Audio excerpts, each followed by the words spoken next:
name is Niraj Tiwari. I'm the CEO of AmCham Trinidad and Tobago, the American Chamber of Commerce of Trinidad and Tobago. I want to recognize Mr. Bob Barr and Mr. Asa Seeley. Bob is our feature speaker, and Asa, of course, is the founder of TradeTrek USA. I also see Daryl Smith, our consul general our consul in Miami, sorry. I want to recognize Mr. Smith. Thank you very much for all that you're doing and even for this connection. As we get right into it, we at AmCham Trinidad and Tobago are extremely pleased to be partnering with TradeTrek USA on what we think is a transformative initiative that is part of a strategic partnership between our two organizations. Before I get into the meat of it, I'm just asking that you keep your mics muted and cameras off for bandwidth issues for those who may have trouble. This session is being recorded, so by remaining in the meeting, you are giving consent to be recorded should you make a comment of any kind. And we will have a Q&A after Bob's initial speech so that you will be able to ask your specific questions as we go forward. So as I get into the meat of it, let me again thank Asa Seeley, founder of TradeTrek USA, and his entire team at TradeTrek USA for their collaboration and their vision in doing this. Asa himself is a very experienced professional in assisting companies not only penetrate, but also increase their distribution in the US market. And so we're proud to share a vision and work with a partner who is committed to and has experience in supporting regional business development and market expansion. To our many AmCham Trinidad and Tobago and members of other AmChams who are joining us today, thank you for being here, taking advantage of this opportunity. For those of you who are future members, we look forward to welcoming you to our membership in short order.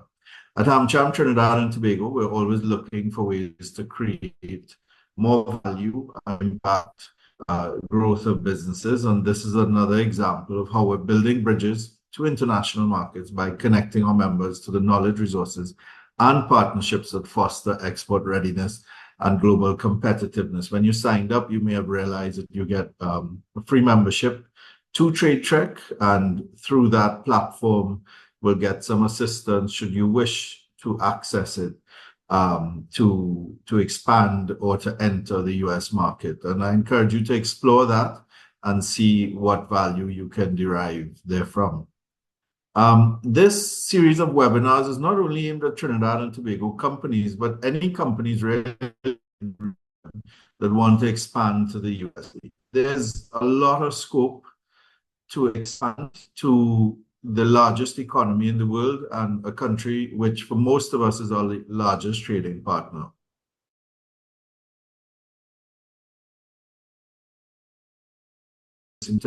Because you may or may not know, but we are part of the Association of American Chambers of Commerce of Latin America and the Caribbean, ACLA, which is a network of 24 AmChams operating across the Western Hemisphere. Collectively, we represent more than 20,000 companies and account for a substantial share of US investment in the region. For us at AmCham Trinidad and Tobago, we see this partnership with TradeTrek USA as more than just information sharing. It's about taking deliberate steps to help local businesses, particularly in the food and beverage sector and all manufacturing sectors, get some practical access to the US market. Whether you produce juices, flavored waters, cocoa baked goods, snacks, flower pots. You're already creating products that reflect the richness of our culture and the innovation of our people, not to mention steel pans. But creativity alone is not enough. The US market operates under some fairly strict regulatory standards, and for many small or medium-sized enterprises, navigating these can be daunting. That's why today's session with Mr. Bob Barr, one of the foremost authorities on US food import compliance, is such a valuable starting point. We are sure that his guidance will help us all demystify the complex regulatory requirements and provide roadmaps for how businesses can confidently and legally enter the US market. So, through this MAS platform, we're helping you to do just that by offering access to expert-led sessions on compliance, logistics, and market entry, a direct connection to US-based networks and operations, and the chance to build confidence, competence, and capacity in export readiness. Of course, we're doing all of this in collaboration with TradeTrek USA. This is how we move from ambition to action. This is how we help manufacturers not just dream of entering international markets, but enter them. And when you enter them, expand, succeed, and thrive. At AmCham Trinidad and Tobago, we see this as part of a broader mission to support innovation, diversify revenue streams, and build resilience among our members. So once again, my sincere thanks to the TradeTrek team, and we look forward to what this series will deliver, not only for the businesses participating, but for the long-term growth of our economies and the global footprint of Trinidad and Tobago, as well as businesses from around the region. Thank you for joining us, and I encourage you to engage fully, ask your questions, and then, of course, apply what you learn thereafter. So let's get started. It's my honor to welcome our distinguished speaker, Mr. Bob Barr, who is the president of the Association of Food Industries, the AFI, headquartered in Neptune, New Jersey. Before joining AFI, Mr. Barr was a journalist. We share a similar background, therefore. And while working in the newspaper field, he covered everything from town meetings to health-related issues to a wide range of sports from high school to professional level. From newspapers, he moved to trade publications in the transportation field and then to the food industry. For 2 years prior to joining AFI, he worked as the editor of the grocery section of Supermarket News, the leading trade publication in the supermarket field. Please welcome our featured speaker, Mr. Bob Barr. Bob, over to you. Thank you very much, Nirad. My pleasure to be here with everybody today. I'm looking forward to good dialogue, first initially with you and me, and then with questions that come in from those attending. So happy to be here. Right. So are you going to do a presentation, or are we just starting with a Q&A with us? Yeah, I was on the impression it was more of a Q&A, so I didn't prepare slides, but what I was speaking about the folks at TradeTrek was I have a number of slides that I can put together and supply afterwards based on the questions and stuff that come up. Sure. Give further answers to what I take today. So I'll be taking some notes, and I'll share that right after we get done. Okay, awesome. So with that, guys, then you can drop your questions in the chat, and I will incorporate them in the conversation with Bob. If you feel the question is complex and you would prefer to ask it yourself, just put your hand up using the icon, and we'll call on you. So Bob, I mean, give us what's the starting point if you've never entered the US market? Where should you start, and how should you go about it? All right, and that is a great place to start this event. Yeah, your people think it's more complicated to get started here in the US than it is. There are 2 steps you have to take kind of simultaneously, right at the same time. You're going to register your facility with Food and Drug Administration. And the facilities that have to register are facilities that manufacture, process, pack, or hold food that even if you're not sure it's going to end up here in the U.S., but it may. If there's any chance that the product's going to end up here, then you need to register your registered facility. If you have, for example, though, an office here and across the street or across town is the manufacturing facility, the office doesn't have to register unless it is doing any sort of manufacturing, processing, pack, holding food. So Bob, let me just ask. When you say manufacture, process, pack, or hold, so we're talking about holding would be like warehousing? Correct. Although if you store a lot of samples at your office, then technically you would have to. They're not really looking at that, but there are some both suppliers and an importers here who do have a room or two of product. They have to register because they are storing product. Yeah. Okay. Mhm. All right.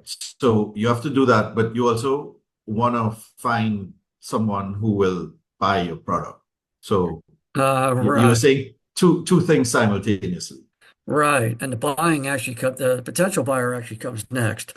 But in addition to having to register those facilities with the Food and Drug Administration, you have to do what's called you have to get a DUNS number. It's Dun and Bradstreet is a financial services firm that's been around for, well, a long time for us, which is George Washington's time, so the 1700s. Um, and it's important to know that the information has to match exactly. So if I put 123 Main Street when I register my facility with FDA, and then I go 123 Main STP, they're not going to match, and you're going to run into problems. So um, if we're going to start talking, one of the first things that I'm going to ask you is your facility registered and do you have a DUNS number? Because without that, even though they don't take long to get, but we can't do anything until I know I can get your product in here. So, and there are a couple of things about the FDA registration that's really important to understand. And facility here in the US has to register also. The only difference, though, is a facility outside of the US must name an entity in the US to be its facility registration agent. And the primary responsibility of that agent is just helping FDA communicate with the facility. FDA's first attempt is usually going to be through the facility. If they have any issues, then they'll bring in the agent and say to the agent, we need help getting in touch with this facility. But there's some issues with agent selection. All right. If I'm an exporter, I probably don't want to use a customer here in the United States to be my agent. Because if I have more than one, so let's say you and I are customers here in the US of an exporter, and they list you as the FSV, they list you as the facility registration agent, and we're buying different products. Well, FDA may reach out to you about something that has nothing to do with you, and you're going to have to take time to do that work, or the supplier could run into issues. And now you're in my business, and I don't like that, right? So the only times it really makes sense to use a customer is if it's a parent company, parent kind of relationship, or this customer is an exclusive customer and is the only one that's going to be receiving your product here. There are liabilities for the agent, though. So that's why a lot of U.S. importers, we recommend our folks not serve as an agent because um, there could be some fees charged. They're not being charged yet, but that's one of the biggest downsides to being an agent that there could be. But from an exporter perspective, also, you want to make sure that who's ever the facility registration agent knows the regulation, knows what it's about, so they don't just drop off and ignore FDA. So picking the agent it's easy. Registering is the easiest part of compliance, but it has to be the first, both with FDA and with Dun and Bradstreet. There are entities that serve as agents, third party, and AFI does it for free with companies that are members of the association. So the membership dues includes that, and it gets all the other benefits of membership. But there's other companies that do it. Some of the marketing, though, is meant to scare you. So again, it's the most simple part of compliance. So if you see a scary looking email, don't pay attention to it. If you've already registered, just reach out to whoever your agent is, confirm that your registration is valid, and it very likely is. But yeah, don't reply to those emails. That could get you down the wrong path. So what'll happen? Maybe we'll do a scenario here. So um, I run into you near out at a trade show, for example, and I'm a buyer here, and we're going to start talking because I'm looking to import, your product, or I do already, and I'm looking for additional suppliers. So one of the first things I'm going to ask for, well, is I want to make sure that you can demonstrate that your facility is registered both with FDA and that you have a DUNS number. Because if you don't have both of those, when the product gets here, it won't be allowed in. All right. So, although they're very easy, that's why I say you got to do them first. And then we're going to get into the nitty gritty. And I'm talking just for the moment about the food safety kind of documentation and what I need to know from you. And it can be a little alarming um, to somebody who's not familiar with the regulations here, but I'm going to say to you that, well, I need all of your food safety information. I'm going to start with the hazard analysis that was done in your facility. You can't do anything related to food safety without identifying the potential hazards with the food that you're shipping here. And one thing to keep in mind too is as we talk about what's required here in the U.S., it's very similar in the EU, for example, and Japan and other countries, Canada. So it may look a little different, but in essence, what you do for US is not going to be much more than you're doing for other countries. But what I'm going to do is I'm going to say, all right, so let me study the hazard analysis. And then based on that hazard analysis, you have to have a food safety plan. And there are components of the food safety plan I'll go through very quickly with you. I'm going to want to see it.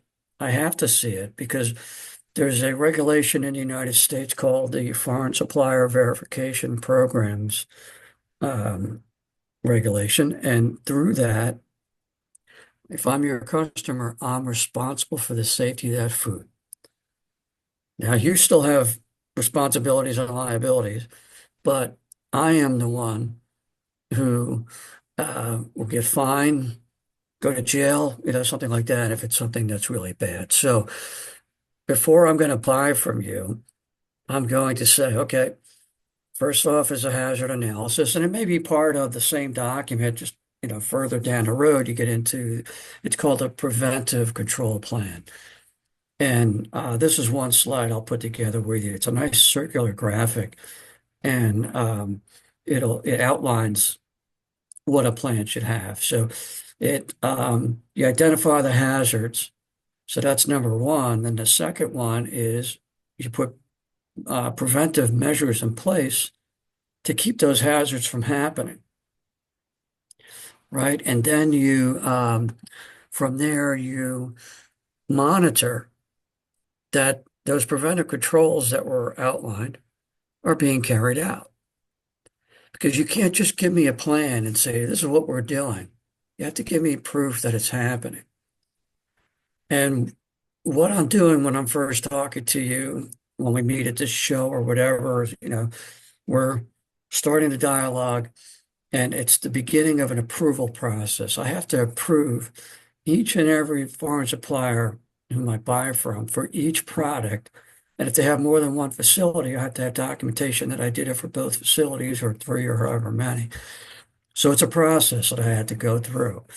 So I'm going to want to see that hazard analysis, preventive control plan, what those measures are, monitoring. Now, sometimes if it's a high-risk product, we're going to know from day one, and you as the manufacturer more likely than I, what corrective actions need to get taken place. So cheese, for example, we know Listeria is an issue, and there are certain steps that are recognized to take if Listeria was to happen. So that's going to be my plan from day one. If it's something else that develops, then the plan has to be updated to address that. So that's called a corrective action. And then the fifth component is just making sure, validation and verification kind of together there.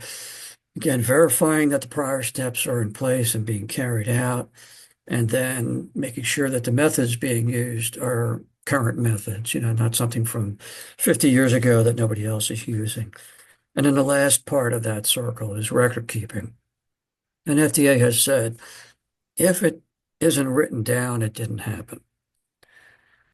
And so if I'm an importer and your product, for example, has temperature needs, well, I have to have temperature recording documentation to demonstrate that the appropriate temperature was maintained. Because without that documentation, I don't know that, and I could be putting people at risk. So, in a nutshell, that's the kind of conversation we're going to have and the kind of paperwork I'm going to ask from you. And then two other components of that would be a recall plan, right? Because as a manufacturer, no matter whether you're in the US or another country shipping here, you have to have a recall plan. And then I'm also going to want to know all of the list of ingredients in your facility.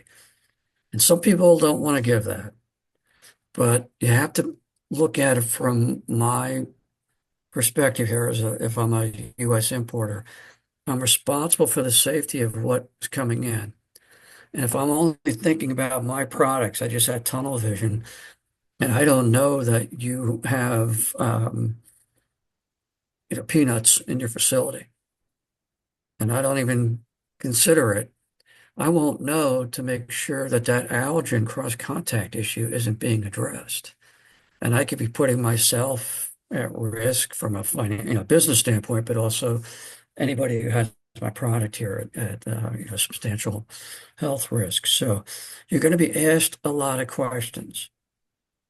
So you should be prepared for it. And the more of this that you can have put together beforehand. So, Nirad and I meet at a show, you could, if I'm a progressive importer knows what's going on, I'll probably give him a one pager saying, this is what I need. Well, if he has most of that or all of it ready, well, we can start doing business pretty quickly. I can go through my approval process pretty quickly. And now we're just talking about the food safety component here. There might be some other relationship type issues that we go through as well. But the more prepared you are, the better it's going to make you look, and the better it will, the sooner you can start doing business with me or anybody else. Right. So what about getting the FDA approval in country? Okay, that's actually a common misperception. For almost every product, there is no FDA approval. Okay. The one exception is for something called like low acid canned foods, so like canned vegetables and things like that. There are three types of hazards that have to be addressed. There's chemical, physical, and microbiological.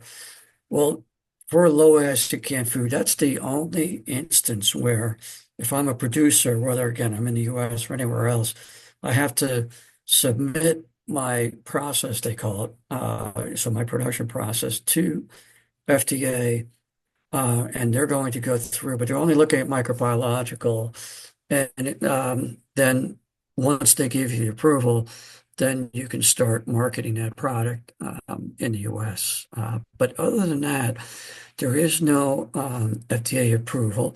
And I'm glad you brought it up too, because in a lot of presentations I have a slide with the word certification and a line through it, because there's also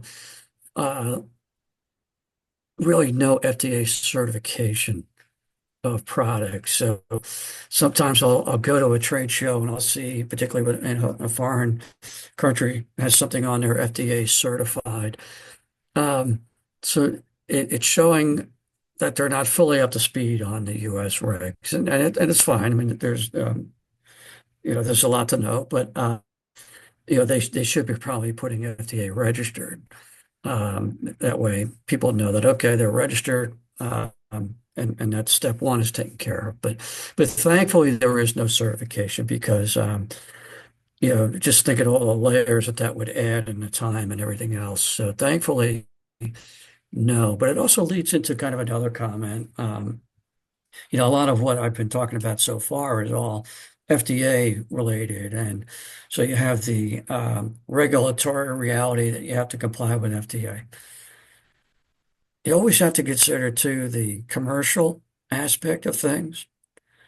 So I don't even like to talk sometimes about there are um, reduced requirements for small suppliers, both here in the US and in other countries. Um, but that may not matter because if I'm buying from you, maybe I don't care that you're subject to these lesser requirements. I still want to see everything I just laid out before, because it ensures, gives me better assurance that the food that you're sending me is safe. And another wrinkle there too is maybe the people I'm selling it to don't care that you meet that requirement and they want everything. So there's always that mix of commercial and regulatory reality. But since I did mention the modified requirements for smaller companies, and the way it's defined essentially is an average over the last 3 years of $1 million or less of sales. They can be subject to reduced requirements. And so again, if Narad and I are talking and he meets that requirement, I'm going to have to, unfortunately, but I'm going to need something that proves that. So I'm probably going to need a financial statement. And then I'm going to essentially, every year I'll get from you a statement that says you're producing food, and I would actually give you the exact wording, but you're producing food that meets the U.S. requirements. Yeah. So we have a question from the chat. Do these requirements apply, sorry, if you're selling to cruise ships? Yes. Yeah, they apply to everything, cruise ships, restaurants. And the way that's monitored here in the U.S. is that whoever the importer is, they are responsible for the safety of the food and collecting all the documents to demonstrate safety. So the cruise lines, a lot of them are in the Miami, Florida area. So it's probably someone in an office in the Miami area or a team of people in the Miami area, big company like a cruise, that would be collecting and reviewing these documents. Okay. And what about pet food? Are there any special requirements to enter the US market or territories? Good question. And yeah, I'm glad you brought it up because I always think this of human food. That's what we do. But yeah, pet food is considered food. And the only difference in the regulations are that where for humans, um, allergens are a huge concern. They are not a concern with pet food. So it's a little easier actually to comply with pet food than with human food. Okay. And so therefore, I'd ask, like, what is the advice that you'd give for Caribbean manufacturers trying to enter? Uh, yeah, what whether it's in the US or any other country, what I recommend is becoming familiar with the regulations. And, you know, yeah, I don't mean to sound like a commercial, but, AFI is the trade association for the US food import industry. So the biggest importers and a lot of small ones are members of the association. And about 700 foreign suppliers are members as well. And they're getting not only that registration, but they get ongoing information about the country and its regulations. And they're associated with existing and potential customers. So that combination, and again, if we were talking about the EU, I would say that, the same kind of advice. Um, yeah, you want to get some ongoing source of information about about whatever market it is. And one thing I always mention to foreign suppliers is to ask your customer or potential customer what they're doing to stay up to date on regulations. Depending on the sector, I mean, there's a pet food association, there's a meat association, and um, they should be a member of some association because that's going to help you avoid issues, where they do something wrong, and that puts a delay on your product. Okay. Are frozen bakery ready products required to have ISO 22000 certification? No, they're not required.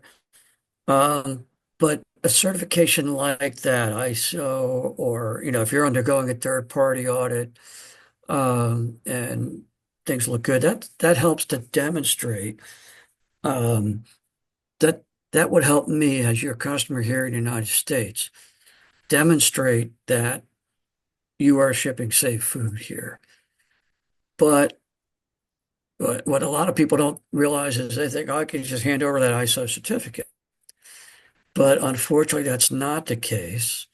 Um, because it depends what's called for in your plan. So your plan is going to probably call for, you know, steps at various components of the production process, maybe temperature records, uh, sampling and testing at whatever intervals, and then this audit. Well, you have to have all the other components and the documentation of each time it happens and the information on the ISO auditor or any others that take place. So it's a great way to demonstrate compliance, but it can't be the only thing. Okay, great. Can you speak on the certificates for certified goods distribution process and certified good manufacturing process?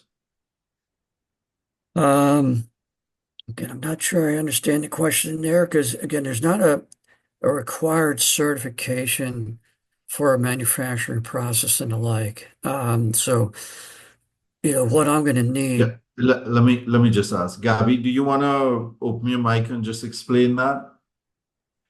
Hi, yes.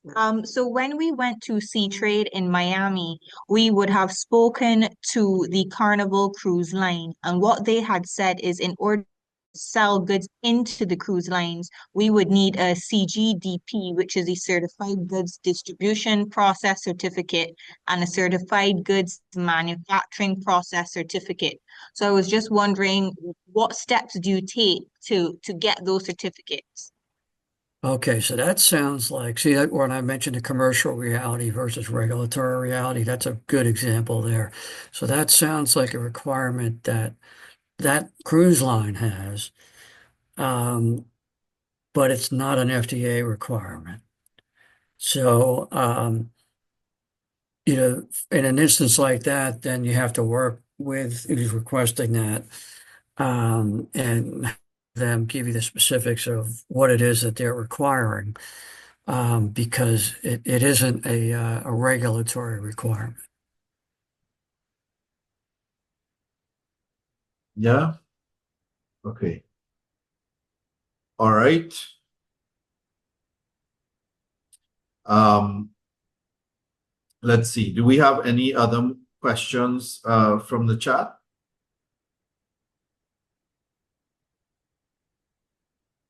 No? Okay. So what changes or upcoming trends in US food regulations do you think people should be aware of in 2025 and beyond? You started talking about potential fees and so on. Yeah. Yeah, and I guess maybe I should lead in by kind of apologizing to everybody about what's happening here in the US with regulatory and other issues. I've been with AFI for 29 years and in my role for 24 plus, and I'm finding so frequently right now that I can't give definitive answers. And that and I have contacts very high up in several government agencies who can't give me definitive answers either. It's not because they don't want to, they just don't know. So unfortunately, that's what we're faced with right now. Um, we don't know what this president and his administration is going to do. Um, tariffs are one area. From what I saw, Trinidad and Tobago would be subject to the 10%. There wasn't the additional amount, so we know that that should be the highest level that would be at. We and others are pushing to get them eliminated entirely because the whole argument being made makes no sense. So we're hoping that the outcry here in the U.S. will lead to some sort of backtracking on that. I focus mostly on FDA product because our members bring in thousands of products, but most are FDA regulated. In fact, about 80% of the food here in the United States is regulated by FDA. It would have been nice when they set it up if it was all one agency, but the U.S. Department of Agriculture regulates meat and some poultry items and the like. So, I'll focus more on FDA, but the same kind of holds true on a lesser scale with USDA. Right now, what we're seeing in the U.S. is the FDA is part of the Department of Health and Human Services, and the person appointed to run that, Robert F. Kennedy Jr., is his slogan kind of is "Make America Healthy Again." But unfortunately, a lot of it's not based on science, some of the things that he's coming out with. So it makes anticipating regulations a little tougher. But we do see some potential issues, and it is something that producers here and around the world need to really monitor closely. For example, he's targeted some colors. So some of the colors that are used in foods around the world, he's proposing that they not be allowed for use here. So we expect some more things along those lines to go through. Another thing that we're fighting now is something called front of pack labeling. There's a proposal out for that. And it's very duplicative as to what's already on the back label. So they're highlighting a few components that they are deeming most healthy and saying you're going to have to put that on the front of your labels. We all know that real estate on the front label is pretty, prime real estate. So to take it up with repetitive information and no real context to it, that is going to create some issues. But it's an attempt by the FDA. It was even taking place before Kennedy came into his role, but to try to really make it jump out at consumers that what you're buying is safe or not. So we see some more things along those lines. We think we think that Kennedy will push and push as hard as he can to kind of push things through that are in his mind something that would lead to healthier consumption by U.S. But it's going to be tough, particularly the next year or so. A year from now, the particularly on the tariff kind of end of things and anything to do with the economy, it's either going to be working or it's not. And if it's not working, then we have elections next November, and we'll be able to get a lot of change done from a regulatory stuff like with FDA and USDA and the like. It may take a little longer unless someone at the agencies, like Kennedy, for example, if he goes too far and gets fired or the public outcry and that sort of thing. So it's very frustrating, long-winded answer, but it's really tough to answer that because it's so unknown. What about FSMA? And is there anything we should know about that? Take into consideration? Yeah, one thing is that it's not going away. And it's going to be built upon. For example, there's going to be a traceability. There's a traceability rule for high-risk products that it was delayed, but it's coming. So that was in addition to FSMA. There'll be some um, other tweaks to it here and there.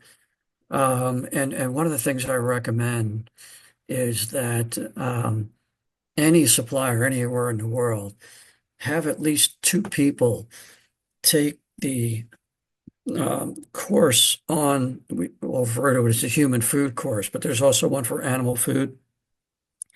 And it's put by the Food Safety Preventive Controls Alliance. And that was an entity created by FDA. And I, for example, served on the importer course, the task force to put that together.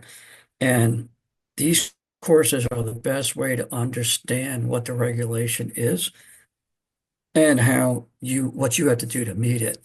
So I definitely recommend that you take that because you'll get the latest information about FSMA, the FSMA, Food Safety Modernization Act, however you want to refer to it. And you can take them fully online. You can take them in person. They're offered in all kinds of languages. So if you just Google Food Safety Preventive Controls Alliance, it'll take you to the page and you can do a search there. What a lot of foreign exporters have done too is they've taken the importer course as well. So it's the Foreign Supplier course. And that gives them a better understanding of what their customers here in the U.S. need from them. So those are the best ways to keep up to date and just be careful that somebody's not trying to trick you and make sure it is that FSPCA course because it can't just be anybody who gives that course. They have to have certain skill sets and education and the like, and they get tested before they can give the course. So if somebody's not willing to or can't do that, you don't want to be learning from them. You want to make sure it's the FSPCA course. Okay, so tell us, what role does the Foreign Supplier Verification Program you just referred to it, play in food and beverage imports? Well, FDA looks at that as the first line of defense. Everything with FSMA, it's about preventive measures. The idea was let's prevent something happening before it becomes an issue. So that's why if I'm importing from you, I need all of that information because what will happen is, and I collect it on an ongoing basis. And let's say something I bought from you arrived today. It's not this whole inspection that takes place doesn't take place today.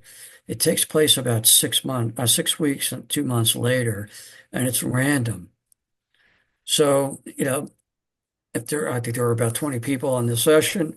If I'm buying from all 20 of you, I don't know when FDA is going to knock on my door or send me an email saying we're doing an inspection about this. So I need to collect it on an ongoing basis. So that's why your customers should be asking you for a lot of information to be able to demonstrate compliance. Because again, in FDA's mind, when it comes to inspect me, it's telling me you have to prove that when that entry was made, you knew it was safe. And if I can't, it can lead to issues for me. Thankfully, there haven't been many yet, but it could be okay, we're going to put this product on import alert, or we're going to, if I have nothing and it's a high risk product, they may say you can't bring that in, things along those lines. So that's why the importers here have to take that role, um, responsibly. And that's why it's also, very good that a foreign entity is aware of, what in general anyway, what the requirements are here and what kind of information their customers or potential customers should be asking for. Okay, I just have two more questions if we don't get any from the audience before I hand over to Asa to wrap up. What are the key documents or certifications U.S. authorities expect when importing food and beverage products? All right. Well, there's a couple ways to look at it, but I think the easiest way is from the importer perspective. So what FDA is going to ask me, and what I'll do, I have a list actually right here, and this is a slide I normally give, and then I underline the information that I know that the importers are going to request from you. So, as I mentioned, everything starts with a hazard analysis because you can't do anything related to the safety of food until you've identified the hazard. So, as an importer, these are the documents I'm going to need: hazard analysis, and I underline that. And then there's an evaluation of foreign supplier performance and risk posed by the food. Now, the risk posed by the food is actually part of the hazard analysis. So I'm going to have that. And then I'm evaluating your supply. So I'm going to be looking at all of your documentation about your whole safety plan. So again, Rod and I met at a trade show and we follow up. He gives me all of that. I go through a procedure now of approving him. And in order to do that, again, I need his hazard analysis. I need the qualifications of the people that are responsible for the safety of the food in his place. I have to have procedures for approving foreign suppliers, and I have to be able to demonstrate that I approved each and every one, again, for each food and from each facility that I bring it in. And then I need, the ones that would impact you. Determine what the verification activities are and how frequently they get carried out. And that's an interesting one, and it causes a lot of concern because a lot of importers don't have the scientific knowledge that someone in a production facility would have, right? So what a lot of importers are doing in it, and it's perfectly okay, and it's why I'm going to list your plan is going to list what the verification methods are and how frequently they're carrying out. So then I need that, from you. So I'm going to get that on an ongoing basis.